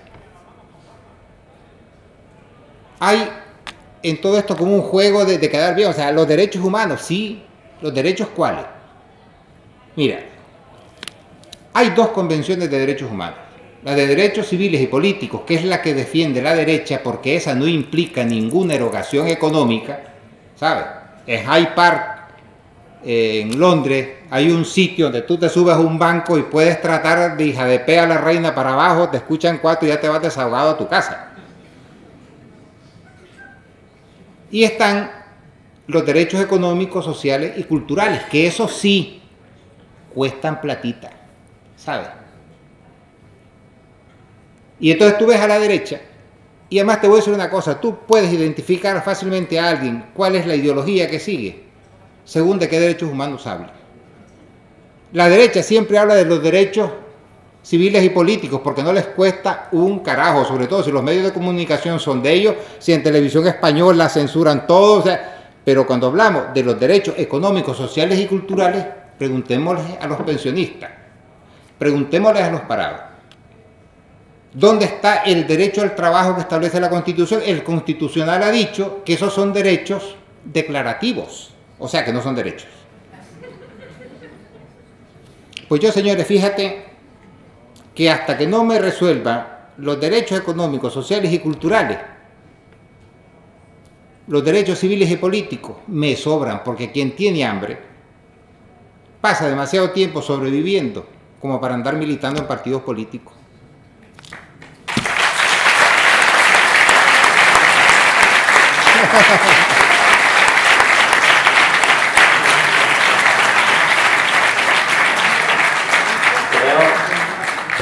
Gracias por la sinceridad. Yo voy a decir algo. Por eso me echaron preso, sí, gracias. Ese es el peligro. Creo que, bueno, que tú lo has llamado sinceridad, yo creo que a usted ha dicho al principio, voy a contar una película de terror. Pero en realidad no es, yo no la leo así. Yo no la leo así.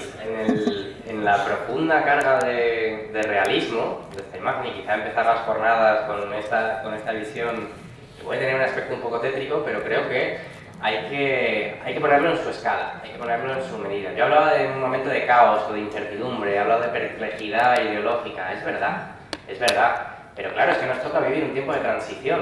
Yo decía, en el caos se anuncian órdenes posibles. En esa misma sinceridad y en el diagnóstico que he presentado Augusto, creo que también el que presento yo, se adivinan profundas transformaciones. Y aunque no sean idílicas, aunque no se vea, no son tiempos de estabilidad, no son tiempos de certeza, no son tiempos de acumulación de luchas pasadas, va a haber que pelear por las cosas. Y yo decía, el balance de 2011 es el que es, el resultado es el que es, no podemos engañarnos, hay que entenderlo, ¿por qué? ¿Cuáles son las causas? En un tiempo nadie se imaginaba que eso pudiera ser así.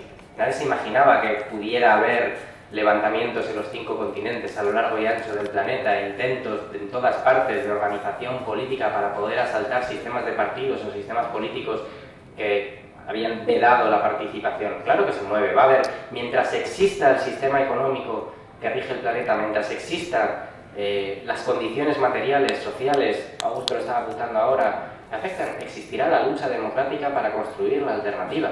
No es un momento previsible. El mundo del siglo XX tenía una cierta cualidad cartesiana de previsibilidad, digamos, incluso de gestión ideológica de las alternativas. Nos ha tocado vivir un tiempo tremendamente duro, tremendamente complejo, pero yo lo he mencionado varias veces, existen, digamos, aperturas, existen posibilidades de acumulación de fuerza y de poder democrático en ámbitos muy diferentes que creo que implican una responsabilidad. Y creo que si estamos en política es exactamente por eso. A cada generación le corresponden los desafíos que le corresponden, y a pesar de que el balance general y la perspectiva pueda tener tonos trágicos, diría que en general nos confundiríamos si aquí deriváramos un diagnóstico basado que condujera a la impotencia o a la melancolía. Las luchas democráticas están presentes en todas partes, se han producido fenómenos inimaginables en los últimos años.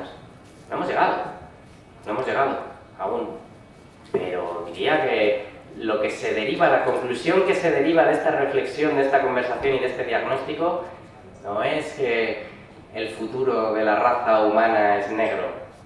Ese lo ha sido siempre, en cualquier momento histórico, abras el libro por donde lo abras, siempre hay una historia de dominación, de poder, de opresión y de luchas heroicas con raras ocasiones de felicidad y de victoria, pero al mismo tiempo estoy convencido que existe un potencial democrático creciente a lo largo y ancho del planeta, que claro, no va a ser fácil, pero también, si me perdonas el eurocentrismo, Augusto, por un momento, ¿vale? Solo para terminar con esto, pero también, pero hay que buscar un cierre que funcione más o menos.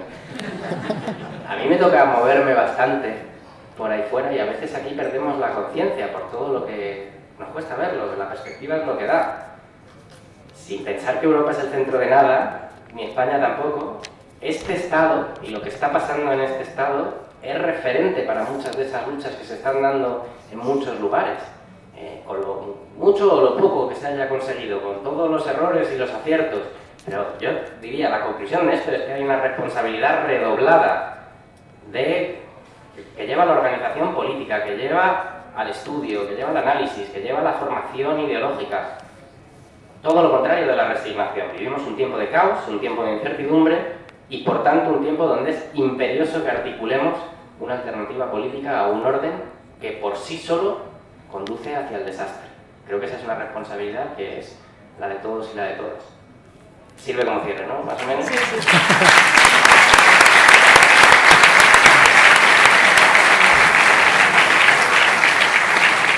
Gracias a todos por vuestra asistencia. Gracias a vosotros. Solo quería darles una nota de optimismo. Vendo cicuta barata. No, es broma. No, es broma. Mire, dentro del caos este que hay y los riesgos, aquí en Europa yo creo que hay algo que se puede hacer, que no todo está perdido. Estará perdido si Europa es incapaz de librarse de la OTAN. Porque eso significará que Estados Unidos va a llevar a Europa en algún momento a la guerra. Y esa es una tarea que quedará para tomarla o dejarla. Buenas noches.